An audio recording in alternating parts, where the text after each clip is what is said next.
So I won't deny I've been put off the whole Battle Royale phase after playing games like PUBG and Fortnite for a couple of months. I just tend to lose interest in these kind of games, and just like the whole DayZ and survival phase, a bunch of developers have ended up just ditching what they were doing to get a slice of this Battle Royale pie, with game franchises like Battlefield and Call of Duty jumping on board with the same game idea, adding a new Battle Royale mode to their next installation of their upcoming game. And while I can't say anything about Battlefield's Battle Royale mode because I haven't really looked into it, I have briefly played Call of Duty's Blackout mode, and it's okay, but I really doubt I'm going to invest much time into it anyway, let alone buying the game at any rate, as funnily enough I was in the minority of people who actually bought the game for the campaign first, and then zombies. But that aside, with all these Battle Royale clones coming out left, right and centre, I've gotten to a point where I just turn my head at the moment I hear the words Battle Royale. But not this time. A while back the developers of Dying Light, you know, the people who made Dead Island and then Dead Island 2, but it's not 2, it's an expansion to the first game with more water, and then moved on to make not Dead Island but with parkour. Yeah, them. Well, they announced that they're going to take a stab at the whole Battle Royale scene themselves, and immediately my first thought was,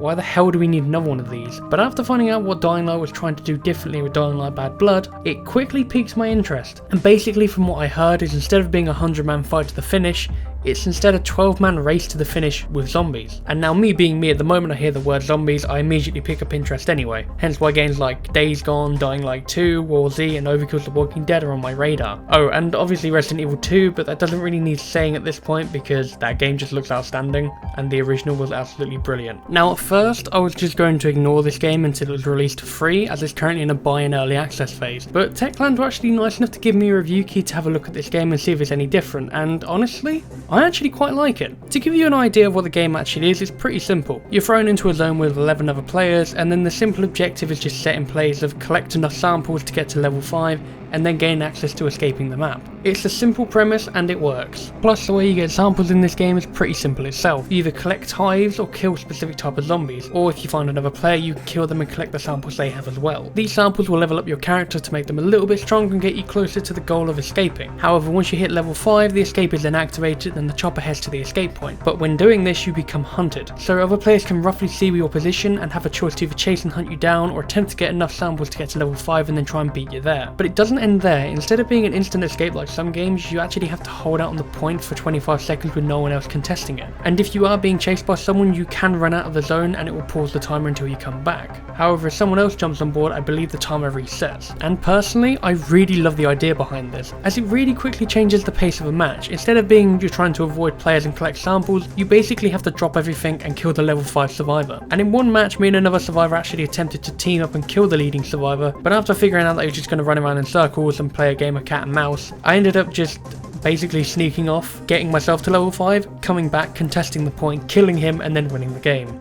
It's really that simple. One thing though I'm slightly 50-50 with in this game is the melee combat, due to it being a little bit one-sided at times, especially if they have a firearm. Firearms aren't really common in Bad Blood, but it's due to a high risk, high reward scenario. I haven't really seen it in game myself, but other players have said that if you're going against someone with a gun, 9 times out of 10 you're probably going to die without a chance to escape. And honestly I think that ruins the game slightly. I think Bad Blood works better if it was just a melee focused game when it comes to the PvP and PvE aspects. With simple moves like kicking and blocking, it's enough to get by what I pass for a suitable style in this kind of game. Focusing back on melee briefly though, one thing about it which does bother me is the stamina and the heavy weapons. As expected, a sledgehammer will tire you out after a swing or two, but if you're hit by the fucker, you're good as dead, as it pretty much causes you to stumble about and then lose the ability to hit, dodge or even kick at times, making you pretty much defenseless. Even if you're at a higher level than them, if they have a sledgehammer and you're stumbled, you're pretty much fucked. And while I don't like using the sledgehammer myself, when I play this game, my weapons of choice are a machete, a cricket bat or a wrench. I will carry around a sledgehammer or an axe, but not for the reason you'd think. When approaching a tougher hive, you'll end up facing a goon or something much worse. And while you can just beat the unliving hell out of them, if you're not careful, you're going to get stunned a lot or worse, get yourself killed. And from something I've been practicing in trial and error, I've learned that if you throw a heavy weapon at them, it works pretty well. Not only does it deal a fair bit of damage to them, but depending on the weapon you use, it can also cause a bleed effect. So while they're bleeding out, you can come for a quick swing and hopefully get them out of the way. This does actually work on the players as well, but because they tend to sprint around a lot, you're better off just using the bow or a firearm if you're lucky. One last thing when it comes to weapons though, there are things like throwables, so grenades, mines, and then there's stuff like weapon upgrades, so you can have either a stun effect or an ice effect to slow players down, or a bleed effect. You've also got the basics like painkillers, meds, and then armor from certain zombies, and then there's also a shield, which can arguably be a bit too overpowered if you get your timing just right.